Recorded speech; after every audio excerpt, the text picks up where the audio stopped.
Vai.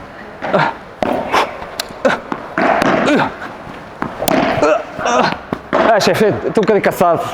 Chefe, senta um bocadinho, se faz favor. Vamos lá. Posso falar? Isso, pá. Se eu jogar bem, pá. Se pá ou se Estava à espera. joga, né?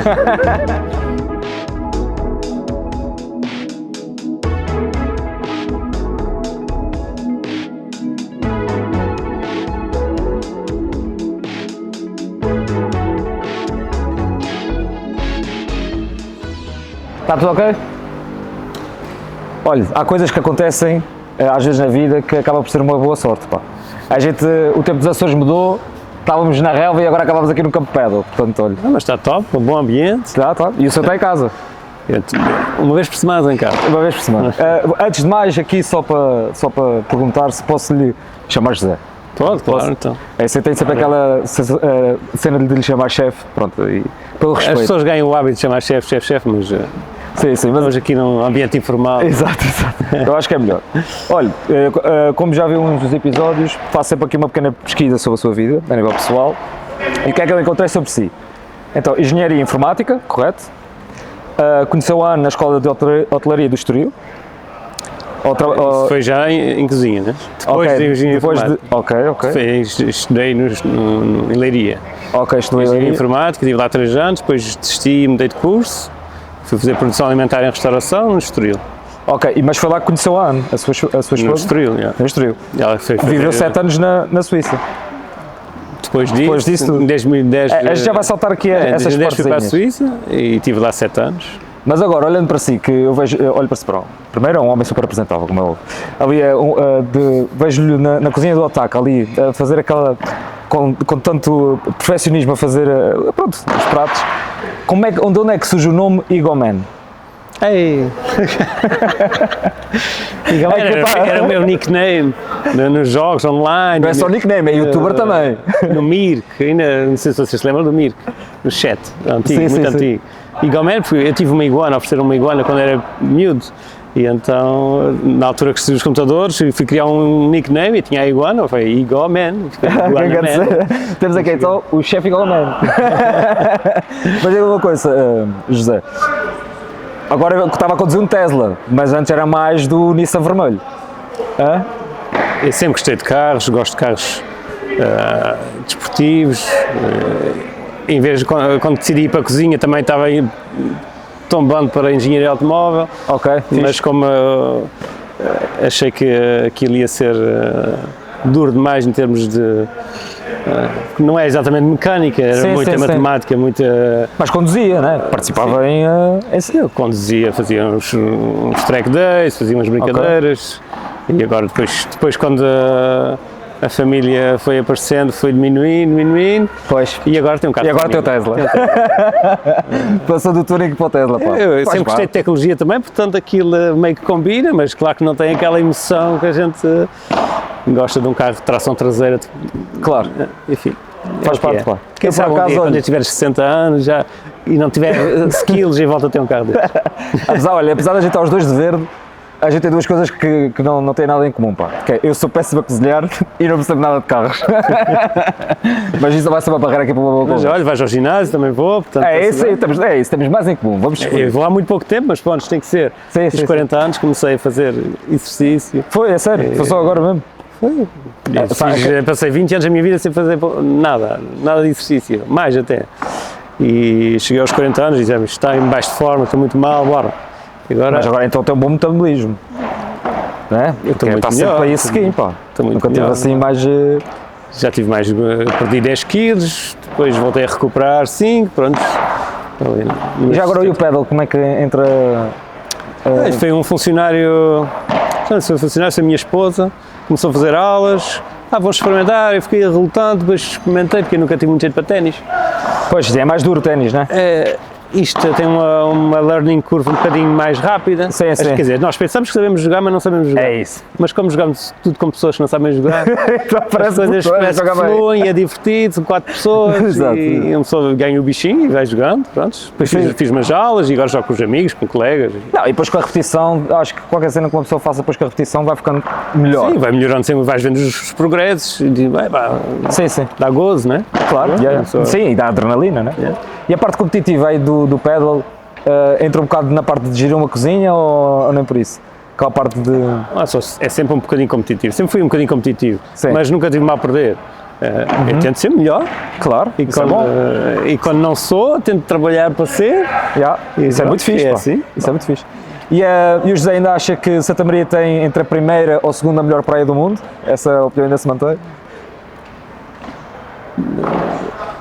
Já não consigo dizer, já não sou tão novo para dizer essas coisas assim, mas tem uma das melhores praias do mundo. Sim, isso é. Para mim, São Lourenço, não devo falar de Praia Formosa, estou a falar de São Lourenço.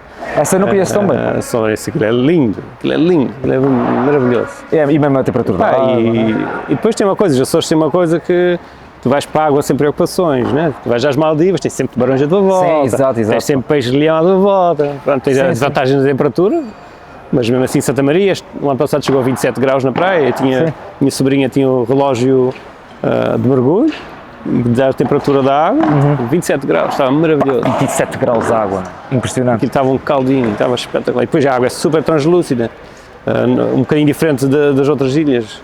A água é muito translúcida em Santa Maria, porque é uma ilha que não é de origem vulcânica. Eu não sabia essa parte. É a única que tem fósseis, portanto é a ilha mais velha dos Açores e tem areia mais branca, devido a essa razão. Ok, fixe. Então o mar é espetacular lá. Eu estive na Tailândia já há uns anos. Pá, eu quando era miúdo, eu sou da Graciosa também, que é uma das ilhas pequenas, não é? Então quando era miúdo, o wallpaper do meu Windows era a imagem da Tailândia. Então eu ficava sempre, pá, um dia tenho que ir a esse sítio. Eu obviamente que adorei a viagem, mas uma das coisas que me surpreendeu foi isso, foi primeiro a quantidade de plástico nas águas, nas praias paradisíacas, aquela quantidade de plástico que havia nas águas, porque eles têm lá umas ilhas de lixo, então o lixo acaba por cair para o mar e afeta aquela zona toda, e é depois o movimento. Tem muito movimento das praias. A gente aqui ainda mantém um bocado de calmaria. Acho que a Ásia é um dos principais focos de poluição de plásticos no mar. A Ásia, a África, não é? Aquela zona. E tem boas recordações da Maré de Agosto?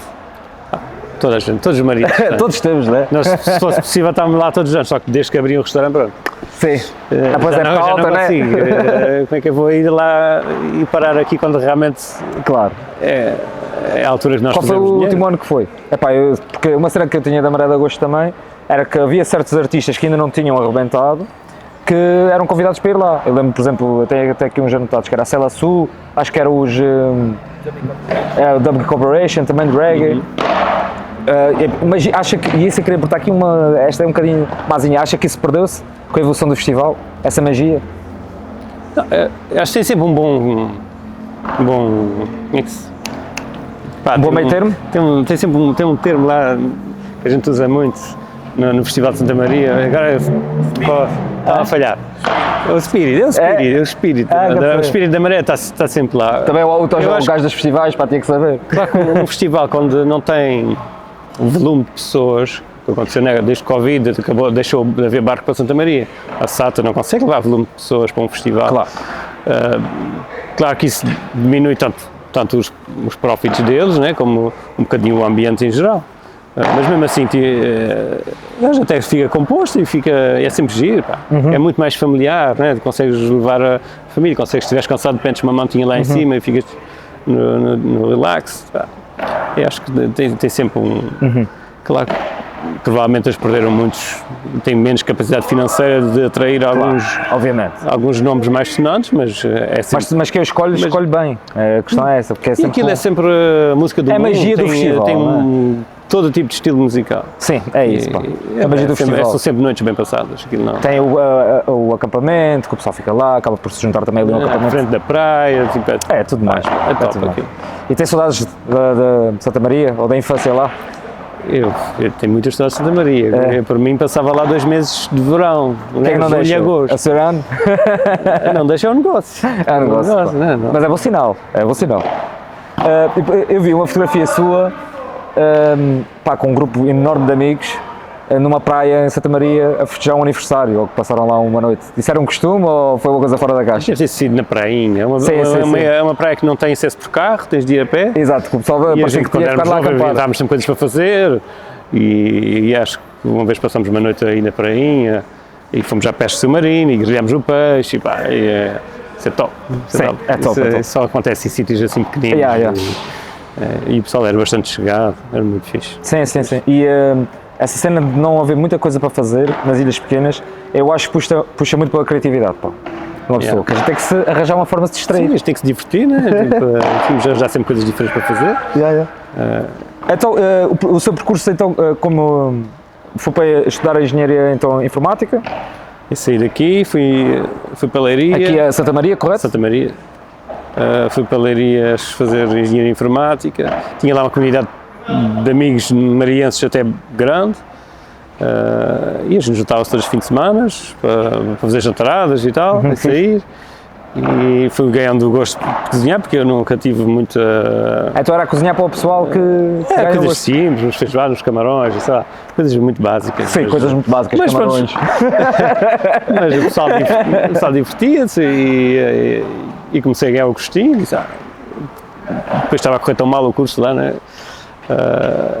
3 anos que eu estive lá, não fiz muitas disciplinas. Sim, também logo a engenharia também deve ser, pá, e eu também não tenho aquele foco de marranço, pá. Sim, engenharia informática, tu chegas a casa e estudas e vais para a escola e estudas, sim. Se tu não consegues, não tinha falta de concentração terrível, tipo, é muito difícil para mim.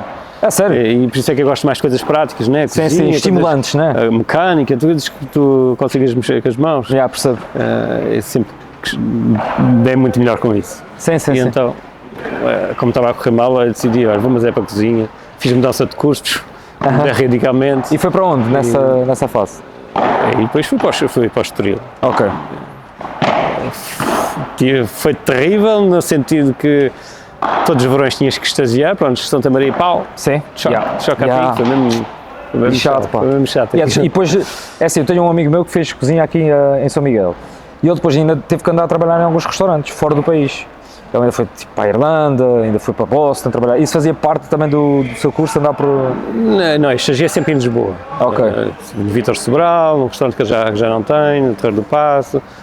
Estive no Hotel Cascais Miragem, em pastelaria. Depois fiz, no último ano, não quis nem cozinhar em pastelaria, fui fazer economato e coisas assim, num hotel. Depois arranjei um trabalhinho lá foi difícil arranjar o primeiro trabalho, ninguém queria dar, na altura havia muita gente para trabalhar, não havia oferta suficiente e arranjei um trabalhinho lá num restaurantezinho em Lisboa. Onde é que foi a zona? Só por acaso? Ali no bairro Alto, aquilo era, vivia em Alcabidez, descia até ao comboio, vinha ao comboio, depois subia aquilo tudo a pé, até lá assim, todos os dias. Lisboa é lixado por causa disso, pá. Cantarei, mas pronto, é assim, um salário novo, faz sempre. Sim. E depois, como tinham conhecido na Suíça, surgiu a oportunidade de ir para... Ok, então é aí que surge a oportunidade de ir para a Suíça, aqueles 7 aninhos, não é? Depois em 2010 fui, já tinha conhecido a Annie no Estoril, ela fez a abertura, estagiou no Four Seasons, depois fez a abertura no Altis de Belém, em pastelaria. Eu lá na Suíça, o meu chefe tinha trabalhado em Lisboa, conheci o chefe do Altis de Belém. Ok, grande cena. Então traz a tua namorada para cá e depois aquilo foi-se... Essas ligações todas, pá. Ela foi a gente casou, ela foi para a Suíça e a gente esteve no mesmo hotel o tempo todo. Eu estive na cozinha do Il Lago, 3 anos e meio, depois abriram no rooftop o Izumi, que é japonês, Nikkei, e fui para o Izumi e ela esteve sempre na pastelaria os 7 anos, pastelaria francesa, assim... Foi duro para ela, mas foi mais duro para ela do que para mim, porque aquilo era só franceses na pastelaria e eu sempre tinha mais multicultural, mais fácil. Mas antes de avançarmos para aí, que já me está a dar fome, vamos aqui ao nosso primeiro joguito, que é qual é o prato?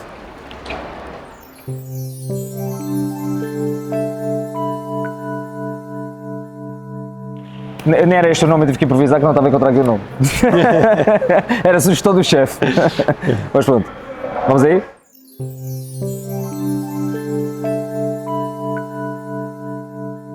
Pronto, chefe, José, pronto, José, como é que funciona? Eu vou dizer aqui uns pratos, ok? E a minha ideia é que sugira o primeiro restaurante que lhe vem à cabeça, sem ser, obviamente, um dos seus, ok? Pelo menos é o mínimo. Pode justificar a escolha, pode não justificar, isso aí está à vontade para fazer como achar melhor. Está pronto? Bora. Ok, vamos. Bife regional. Galego. Epá, pronto. Epá, isto está mesmo a dar fome agora aqui. Hambúrguer. Suplex. Ok, boa. Sushi. Fuji. Um prato gourmet. Ei. Tem que ser um prato ou pode ser um menu? Pode ser menu. Gostei muito do loco. Ok, bom. E umas asinhas. Ei, não costumo comer asinhas. Agora esta é lixada, pá. Nunca como asinhas. Suja muitas mãos. Nunca como asinhas, não sei. Para-te pronto, então vá lá. Tens de mudar aí o prato. Tem que mudar aqui o prato. Em vez das asinhas, eu tinha aqui era um bom peixe, pá. Costumo ir ao calor. É um bom ambiente, um peixinho, um salado de polvo. Tá, E tudo cenas açorianas, atenção. Eu pensava que ia viajar aí mais um bocadinho. Pá, eu fui a alguns restaurantes fora, mas sempre menus de degustação, sempre coisas assim mais... Mas acho que faz sentido a gente falar um pouco de nós, não é? Sim, eu acho que faz todo sentido. E era isso uma coisa que eu lhe queria perguntar, ainda um bocadinho sobre Santa Maria. Como é que é lá a comida? Por exemplo, em termos de Gastronomia? Sim, gastronomia, partes tradicionais de lá, ou mesmo doçaria, há alguma coisa que seja boa? Eu desconheço completamente. A doçaria é muito a tradicional de lá, tem os biscoitos, os biscoitos secos, as canelas lá são espetaculares, as cavacas, e são os doces assim que me vêm mais à cabeça em Santa Maria.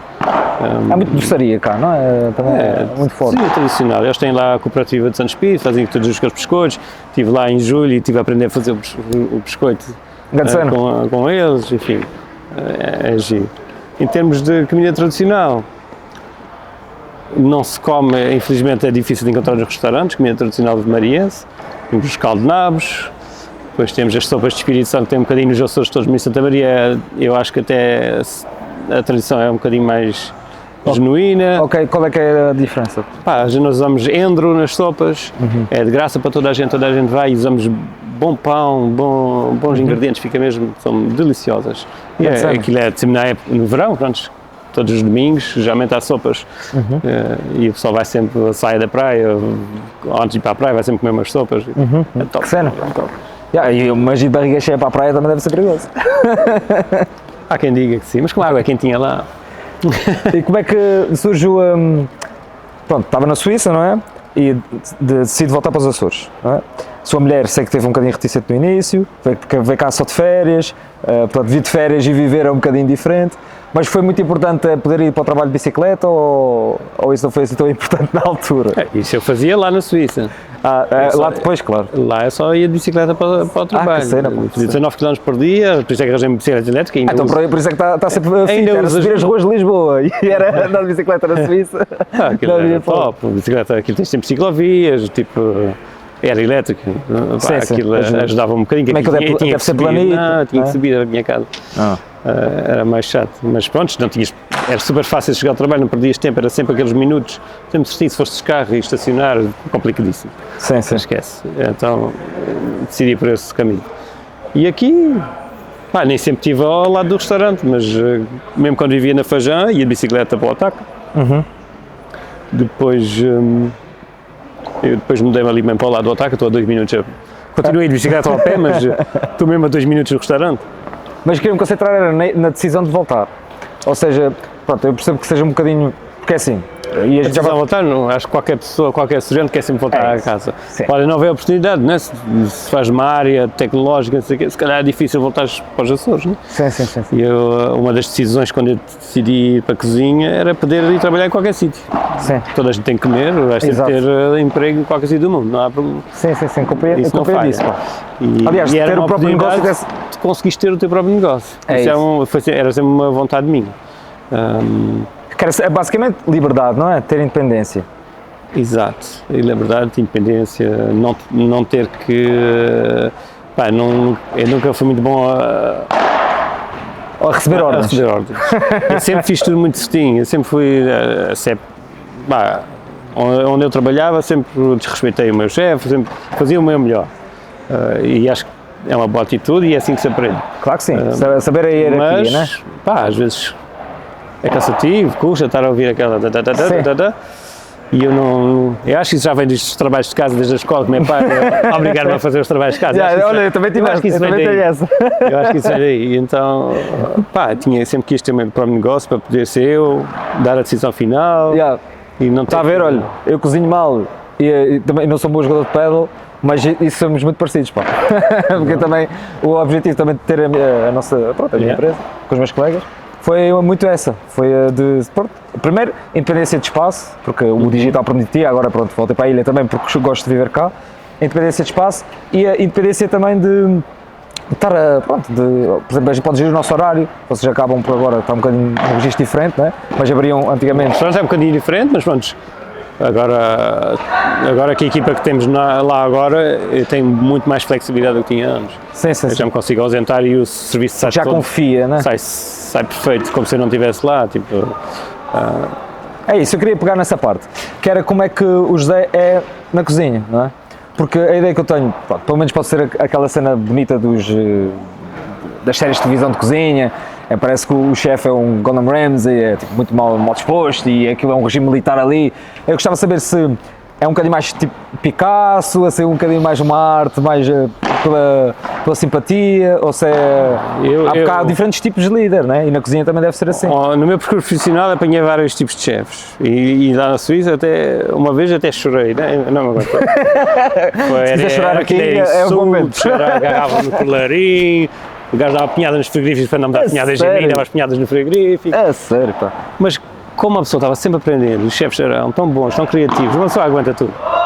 E a pessoa agora já não aguentava, já não tem idade para estar sofrendo claro. bullying. Mas, e agora é o boss. E agora é o boss. Mas eu nunca gostei desse tipo de atitude. Sim. Eu tento puxar pelas pessoas que elas queiram fazer por si próprias o melhor que conseguem. Yeah. E é esse o caminho a seguir. Se não estás feliz, não gostas de estar ali, tens de seguir o teu caminho, vais para outro sítio. Claro que sim. Mas claro estás aqui, a gente tem que fazer o melhor. O cliente é o que nós queremos agradar, temos de fazer o melhor para o cliente. E acho que é essa... E o que nunca sou, às vezes uma pessoa tem que se exaltar um bocadinho, porque as pessoas fazem 1, 2, 3, mas 4... isso é em tudo. O mesmo erro sempre seguido, claro. Pronto, uma pessoa tem que se chatear um bocadinho, mas no geral...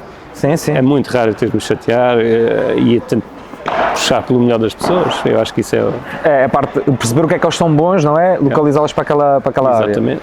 E tem algum ritual? Imagino, está na elaboração antes, tem um jantar muito importante, tem alguma coisa que faça? Não? Não é supersticioso nessa cena? Não. Temos de fazer um briefing e geralmente eu às vezes critico-me que eu sou demasiado espontânea e tipo, na última hora não, vamos mudar, vamos fazer assim, pronto. É despachado, não é? Sim, viu-se agora aqui, que a gente estava a rasca e eu aprendi a ser assim, aquilo às vezes o load era tão grande que não dá para fazer daquela maneira e a pessoa vai fazer da maneira X e aquilo, mas vai sair bem. E pronto. E viu-se agora aqui, aliás, eu estava a dizer, aqui no episódio estávamos à rasca e o José lembra-se logo, pá, estive ali almoçado, bora para aqui, pronto, e olha, estamos aqui agora. Portanto, é um bocado a demonstração disso. E o que é que acha, por exemplo, aliás, num restaurante que diferencia um bom ou um mau atendimento? E não falo não tem que ser necessariamente um restaurante gourmet, pode ser até uma tasca. Mas o que é uma cena? Pequenos gestos, um pequeno sorriso, não fazer aquela cara feia quando vira a cara e não ignorar as pessoas. Sim. Basta isso. Ser atencioso, não é? E bem tocado, basicamente. A educação é quase tudo. Em todas depois, as claro, áreas. a técnica vai-se aprendendo, ou o estilo de restaurante exige ou não, seja mais profissional ou mais exigente na mesa, mas seres simpático, sim, está feito. É isso, é base para muita coisa na vida. Ouçam aí, meninos. Então, se eu quero para eu tenho que ver o convite. Ok, vamos aqui ao nosso segundo joguete, que é o Fast Share.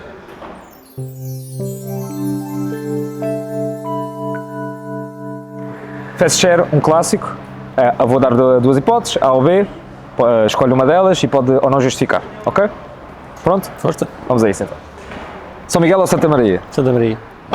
Isto aqui está no tuning. Está no tuning.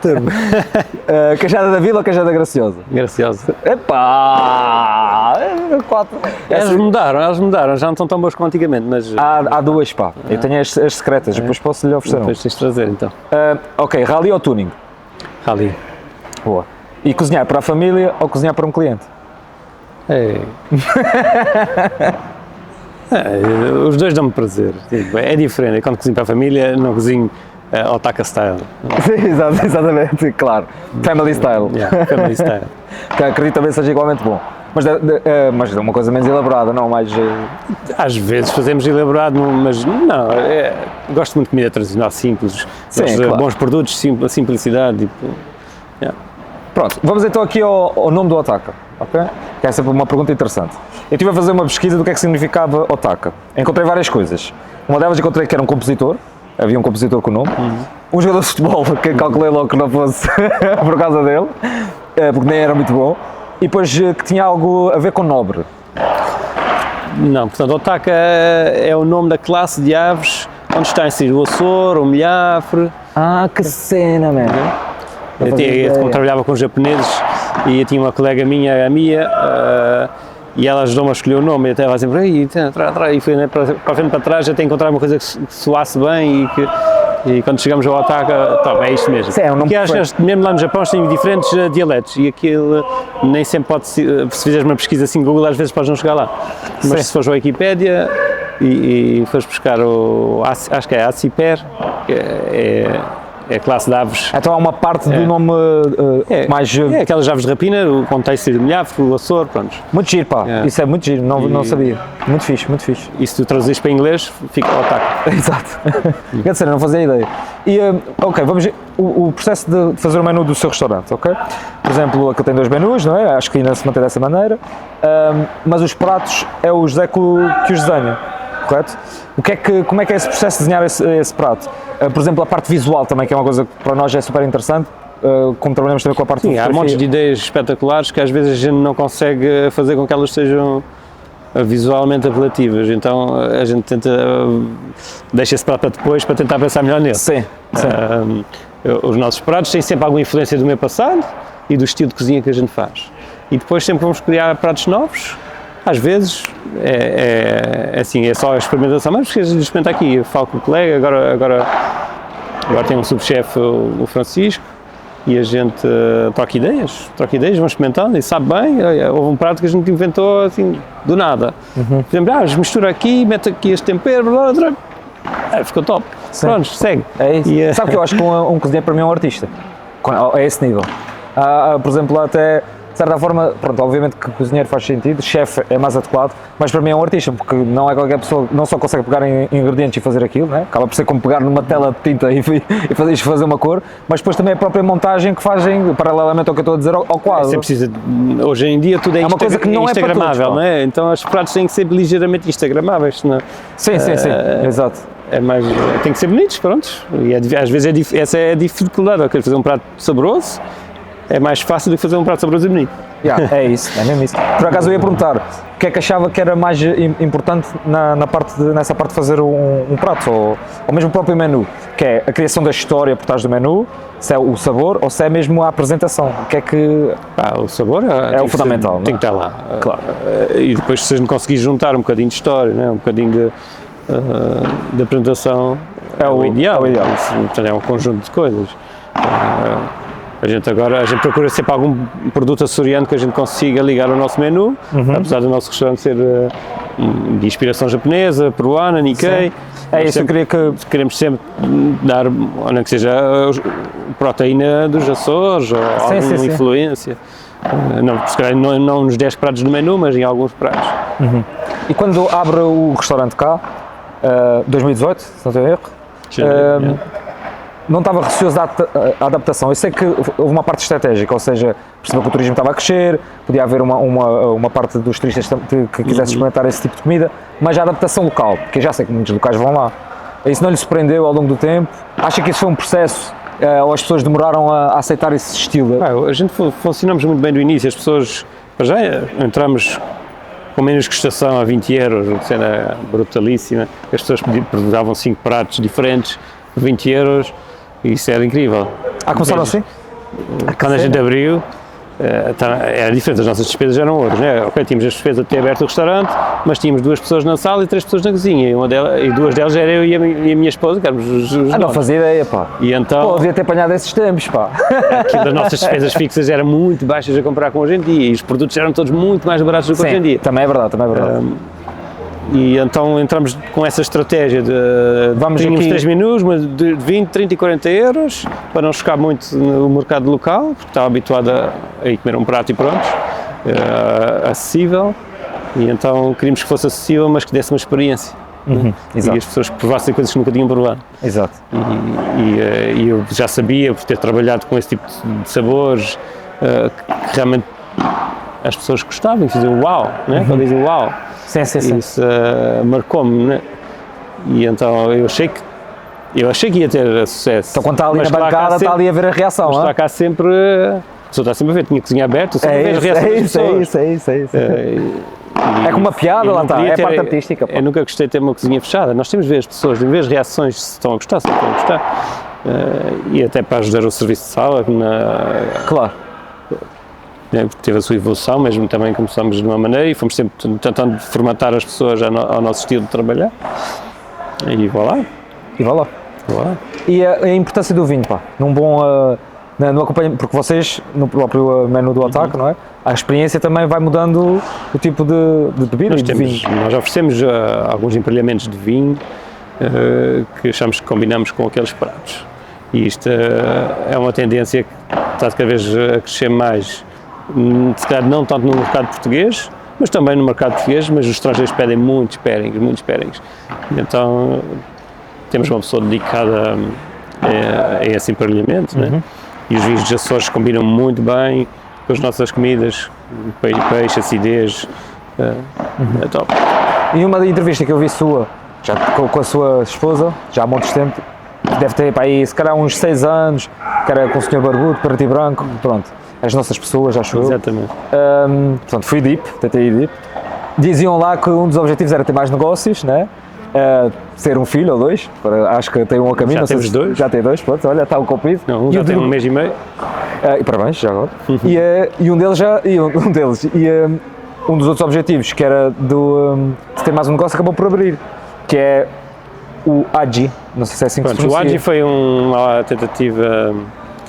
Nós já estávamos à procura de um espaço para abrir outros negócios, expandir. Mas o Otaka estava mal otimizado, nós só fazíamos jantares, tínhamos aquele espaço. E então decidimos remodelar esteticamente o restaurante, aumentar a cozinha para podermos fazer almoços. Já tens rendas pagas, já tens ingredientes, já tens tudo Claro. ali. Então só aumentámos a capacidade de frio.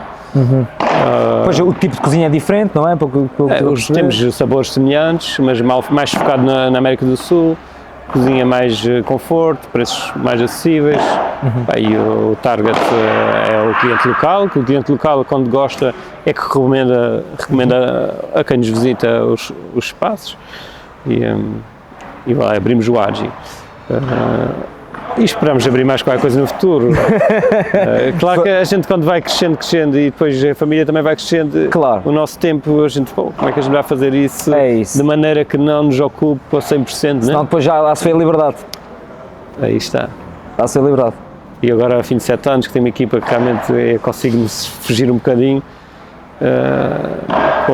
dá mesmo valor à liberdade. É isso. E A liberdade é muito importante. É o melhor que há. Bem, vamos aqui ao nosso terceiro e último joguito, que é frigorífico vazio.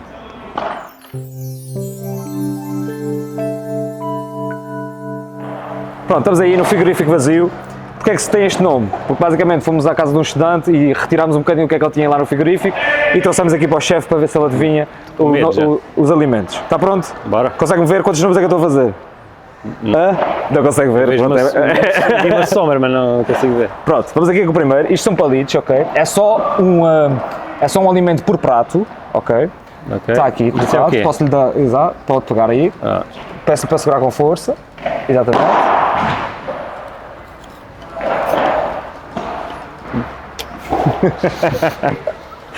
estou com fome, é bom. É bom, né? Uma maçãzinha. Maçãzinha, pim, ok. Um ponto aqui para a maçã. Vamos retirar outra. Ok, quer saborear aí, degustar um bocadinho. Sim, e vocês podiam ter cortado mais pequenino. Um bocado depois. É isso, há aqui uns que depois vou avisar, não vale a pena meter tudo assim. Ok, mas nada pica e nada, não tem nada de mal. Vamos Eu ao gosto de segundo? picante, mas pronto. Vamos lá. Está pronto ou quer-me limpar, quer água? Não, está bom. Ok, vamos aí ao segundo visito. Está aqui o prato, já coloquei, exatamente, aí.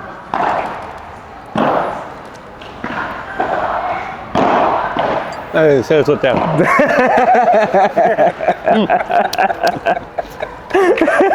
Estudantes andam a comer muito bem. Essa devia ter sido a última, que era a sobremesa, pá, enganei-me. Cajadinha da graciosa. Ok. Eu vou quero um bocadinho de água. para lá, não é? Não, era bom. Não, está ok. Ok, vamos aí à segunda. Esta pica um bocadinho, mas nada especial e é em colher, ok? Eu vou-lhe dar a sua mão para colocar aqui na colher, exatamente, pega daí e pode levar à boca. Exatamente. Isso mesmo. Só uma capada. Pô, Isso não tem piada, picante, isso não man. é picante. Eles é que me avisaram que era picante. Pronto, é pá, temos que arranjar coisas mais difíceis. Vão ali ao ataque a pedir uma coisa, se faz favor, mais acabou? alternativa. Não, falta só um. Ah. Pronto, este aqui é um pedaço muito grande porque, como eu sou um bom cozinheiro, eu servi desta maneira. Pronto. E está aqui, ok, a mão, exatamente, tem o palito aí. Meter só uma isso? deitadinha, que isso não vale a pena, se calhar.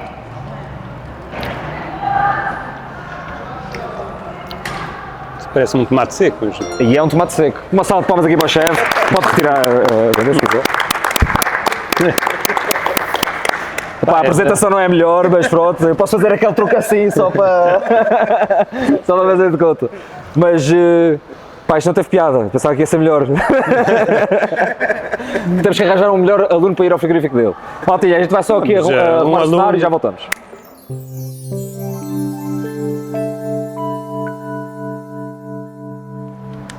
Pronto, malta, estamos aqui de volta. Olha, espero que tenham gostado aqui da nossa apresentação. Foi porreiro, foi divertido. Eu gostei muito de ter aqui, pá. Tal como uma ida ao seu restaurante foi uma excelente experiência e espero agora receber um desconto. Tens de fazer a reserva primeiro. Faça a reserva e depois eu digo, não se esqueça de mim. Está bem, chefe, muito obrigado por ter vindo, pá. Top. Um grande abraço, top. Obrigadíssimo. Grande cena. Obrigado. Está feito, maltinha. Tchau, bom trabalho. E agora a gente vai dar um game! Sim.